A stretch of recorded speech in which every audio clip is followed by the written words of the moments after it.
Oh, this company. So they promised that they'd announce, or Triple H promised, I believe, that the Universal Championship match for WrestleMania 36 would be announced in a unique manner.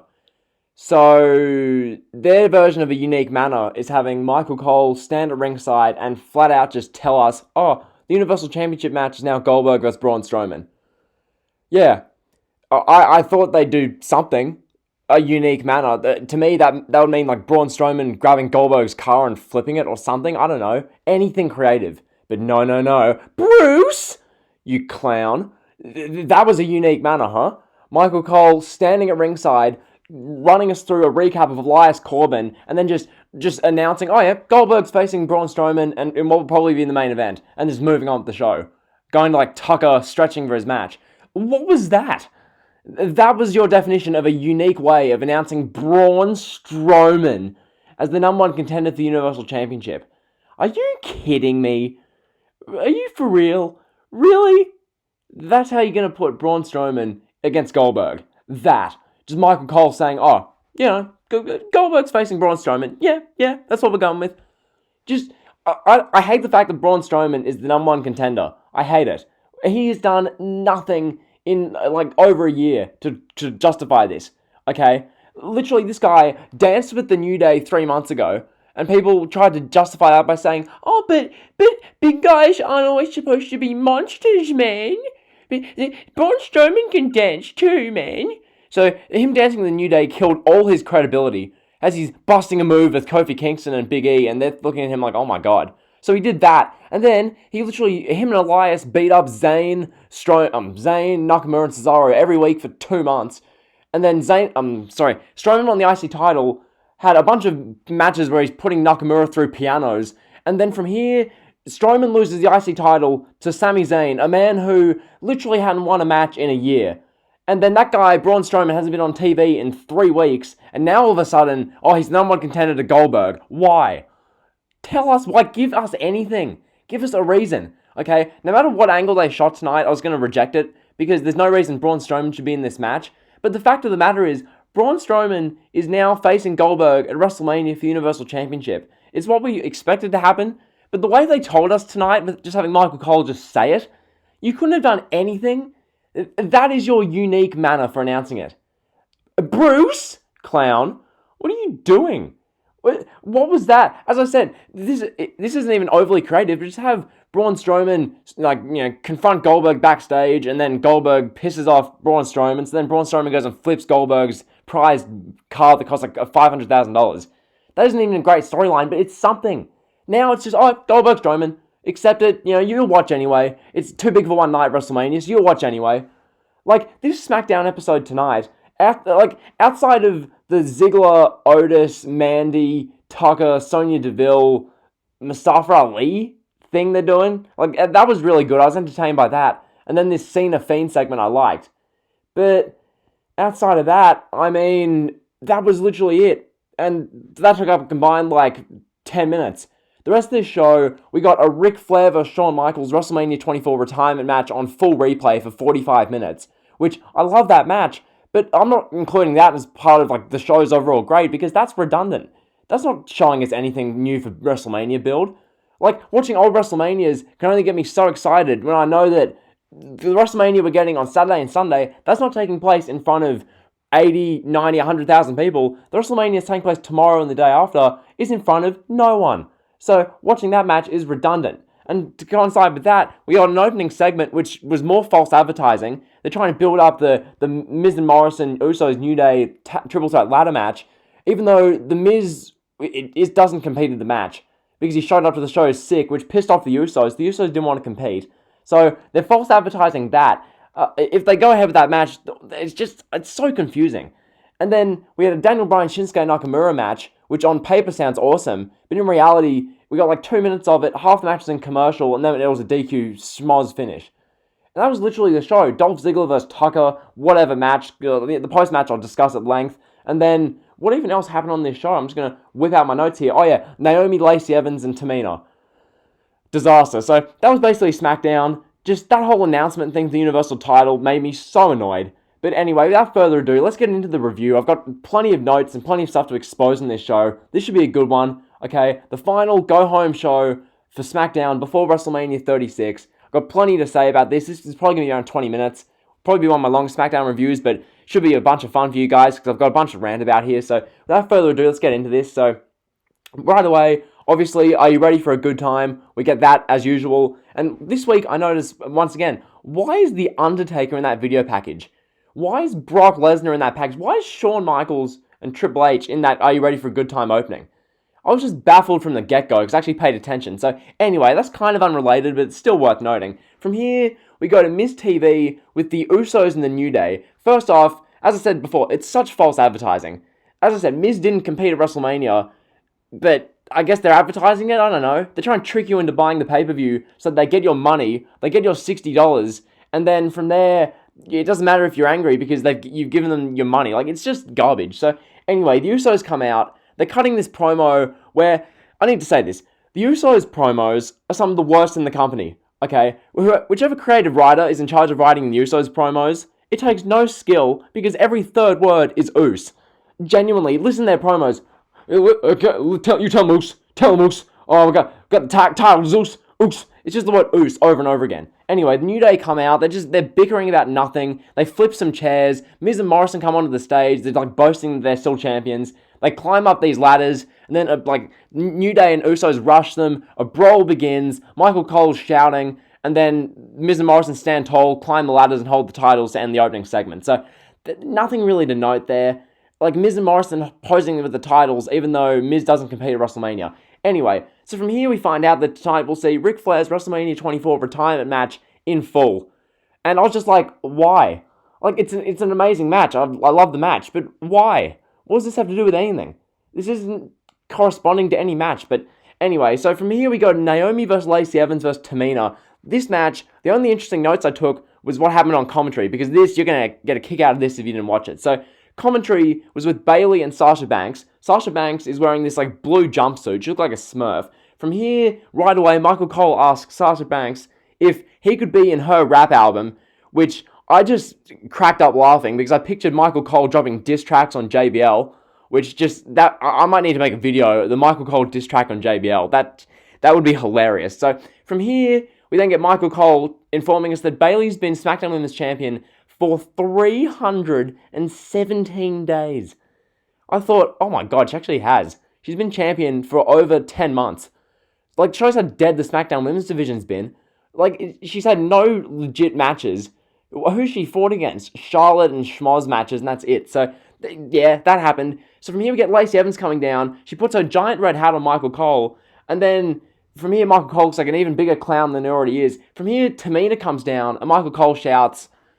You guys, if you watch this channel, you know what Michael Cole shouts here. He shouts, oh, the wild card. So, we get that. And then from here, the match, it was nothing notable. Just lazy booking, 2 commercial breaks in it. In the end, Tamina pins Naomi. And then Bayley gets in the ring. Tamina lays out Bayley. Sasha gets in the ring. Tamina lays out Sasha. So, Tamina stands tall. I generally forgot what her theme music sounded like, so I hadn't heard it in that long. So, that was what we got here. Tamina standing tall. I just didn't care. From here, we go backstage. Sonya Deville and Mandy Rose are talking. Then that glitch thing comes on the screen, and it says, the truth must be heard. So I'm thinking, interesting. Mustafa Ali's coming, is he? So, from here, we see Ric Flair's retirement match from WrestleMania 24. So, once again, this match epitomized WrestleMania. It was an awesome match. Having Shawn Michaels come out, Ric Flair come out in the Citrus Bowl in Orlando. Awesome stuff. Super emotional match. Got like 3 commercials, 45 minutes. Love the match. But it's just lazy. Give us fresh wrestling content. This is just... If you're going to have an off-season, replay matches like this, I don't need to see this now. Okay, so from here, this goes to the very top of the first hour. So that finishes off the first hour. Just this Ric Flair versus Shawn Michaels match. So literally, let me set the scene here. We get Shawn Michaels saying, I'm sorry, I love you, hitting sweet tune music on Ric Flair and pinning him. Shawn Michaels leaving and Ric Flair crying and hugging his kids at WrestleMania 24. From there, we cut back to Michael Cole, who's standing at ringside with his headset on. Michael Cole says, quote, where's the quote here? Michael Cole says, so he talks about Elias versus King Corbin, and he shows them on the balcony, and he says, quote, oh, you have to wonder what Elias' condition is after last week with the incident with King Corbin. Cole, I don't have to wonder anything, okay? I don't want Corbin versus Elias at WrestleMania as it is. So that's what we got there. And from here, so yeah, we're told that Elias versus Corbin is going ahead, even though Elias was probably in no condition for it. So we're told that. And from here, this is the moment that, made the rant happen at the start of the video. Michael Cole then swiftly moves on and says that, and now Goldberg will defend the Universal Championship against Braun Strowman. And then we just moved on. We literally just went to a commercial break after that. No, sorry, we didn't go to commercial, we went to Otis and Tucker backstage, but literally, that was how they announced the Universal title match. Elias and Corbin will still be going ahead. Elias might be injured, and, it's going to be tough for Elias to win, but, Goldberg and Strowman's happening. Can you see why I'm annoyed? Okay, WWE, this is an analogy from JD from NY, so if you haven't seen him, then go check this analogy out and stuff, but literally, WWE is that dumb kid at the back of the class who has no clue what they're doing. So picture Bruce Pritchard here. Bruce is sitting at the back of the class. He's sitting at the back of the class. He has no clue what to do as far as, making a creative story or booking things well. He's sitting there, scratching his head. Sitting next to him, meanwhile, is the brilliant Asian kid who knows all the answers, who's literally giving him the cheat sheet. And, we have the fans on social media telling Bruce what he can do for WrestleMania. They're telling Bruce, on the cheat sheet of the Asian kid, has a bunch of matches and scenarios you can do. You can do Keith Lee versus Goldberg. You can do Matt Riddle versus Goldberg. You can do Nia Jax versus Goldberg. You know what? I'd rather see Nia Jax Goldberg than Braun Strowman Goldberg. You know why? Because at least that'd be entertaining. Literally, you have a bunch of different scenarios. You can have The Fiend versus Cena, and the winner of that faces Goldberg. You can do anything. There's so much you can do. There's this big cheat sheet. And then Bruce and WWE, Vince McMahon, Kevin Dunn, all these creative people proceed to go, nah. And then they just literally announce Goldberg versus Strowman. No story, no video package, and that's the WrestleMania main event. Brilliant. This company's a bunch of clowns. So from here we get a commercial for Snickers where Sheamus is in budgie smugglers, or Speedos. He gets out of a tanning machine. He's bright red. He's standing in the mirror posing, and then Ric Flair says something.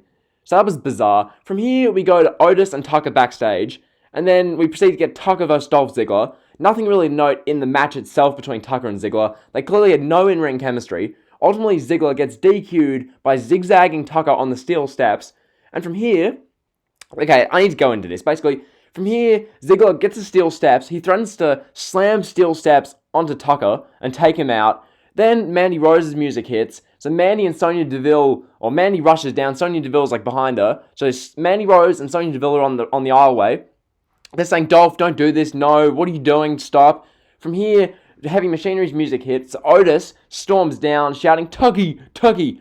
I love Otis. He's so cool. So Otis is checking on Tucker. Ziggler's fled the scene. From here, we get that glitch thing again, and it says, the truth must be heard. I'm thinking to myself, what are they going to do with this?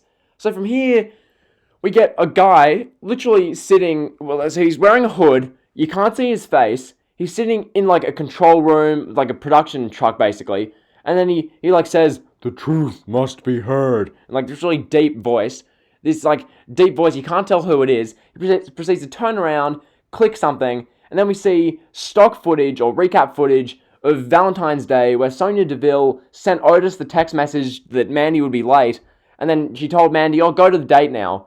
So basically, Sonya Deville set up this failure, and she set up Dolph Ziggler with Mandy Rose. So it was all Sonya Deville's fault. So Mandy Rose sees this, storms off angrily. Sonya Deville chases after her. From here we get Otis rushing at Ziggler. Otis ankle taps Ziggler. Ziggler falls over and then rushes off. So that's what we get there. And pretty much here's my analysis of this. Here's what I ask you if you're watching this show. So I like that they're doing something with this glitch thing. But at the same time, let's think about this.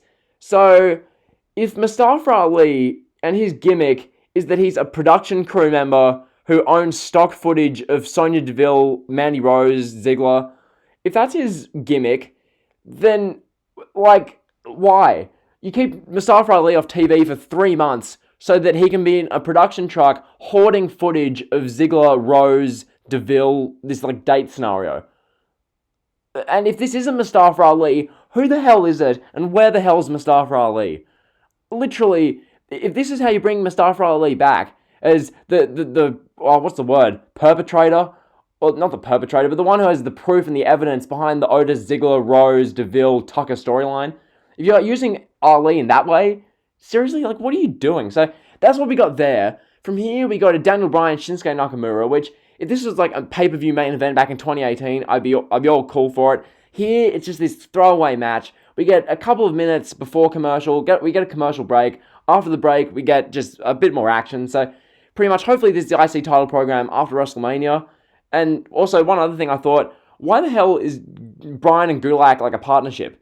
What can Bryan possibly learn from Gulak? Because Michael Cole told us that Drew Gulak's learning from Daniel Bryan. What could Daniel Bryan possibly learn from Drew Gulak? Daniel Bryan beat Triple H, Batista, and Orton in one night at WrestleMania 30 and won the WWE World Heavyweight Championship. Drew Gulak has been on 205 Live, which no one watches. Okay, I don't get the connection there, but anyway, regardless of that, this whole match was Michael Cole pestering Sami Zayn on commentary. Well, what Daniel Bryan's doing now, these yes kicks, that's gonna be you on this weekend at WrestleMania, too big for one night. That's all this match was. In the end, we get a schmoz DQ ending. We get the heels beating up Daniel Bryan, and that was that. So, from here, I'll get to the main event segment. John Cena answering the Firefly Funhouse challenge of Bray Wyatt. This segment, pretty good. So, John Cena comes down, makes his entrance, he gets in the ring. He says that these past few weeks have been a learning curve for everyone. They've been like a learning experience. He says that he will step into a Firefly Funhouse match against Bray Wyatt at WrestleMania. Cena says that this WrestleMania will be the most watched of all time. Which, when I heard that, I was like, excuse me? This will be the most watched of all time? Really? Really? It'll be the most watched of all time. Okay, sure. So, from here, Cena says that he'll squash Bray Wyatt. He calls the Fiend a B-Tech Wiz Khalifa, because that's really insulting. And then from here, we get Cena doing more great passion. And then he officially accepts the challenge. From here, we see Rambling Rabbit on one barricade. Huskus appears on another barricade. And we get the other, funhouse puppets around ringside. Then the lights go out. The Fiend appears on the PC balcony. Death staring Cena. That was a great visual. From here, the lights go down again. Mr. Rogers is behind Cena. And then the show goes off the air. So that was your WrestleMania build for WrestleMania 36. The build's now done. Tomorrow's WrestleMania. This time tomorrow, I'll probably be, angrily watching the show. But, oh my god, I can't believe what they did with Braun Strowman and Goldberg. That was absolutely horrid. I mean, this show, from start to finish, wasn't horrible to watch because Michaels vs. Flair was a really good match. This main event segment with Cena and Wyatt was good. The stuff with the Truth Will Be Heard was interesting. Bryan vs. Nakamura is never a bad match. Like, as a show, it wasn't horrible, but so much of it was illogical. Like, a bunch of it didn't make any sense, especially that Goldberg-Strowman announcement.